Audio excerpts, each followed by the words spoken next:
Բարերը, որ դու հիմա կճաշակես ճշմարիտ են։ Նրանք կփոխեն քո կյանքը, եթե թույլ տաս, որովհետև դրանք Աստծո սրտից են գալիս։ Նա սիրում է քեզ, և նա հայր է, որին փնտրում ես ողջ կյանքիդ ընթացքում։ Սա նրա սիրո նամակն է ուղղված քեզ, սիրելի զավակս։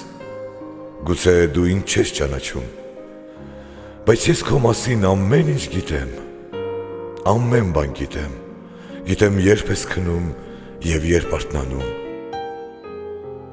Ես տեղյակ եմ այն ամենից, ինչ դու անում ես և անգամ քո գլխի մազերի հաշիվը ես գիտեմ։ Չէ՞ որ դու իմ պատկերով ես ստեղծված, ինձանով կաս, ինձանով ես ապրում և ինձանով շարժվում։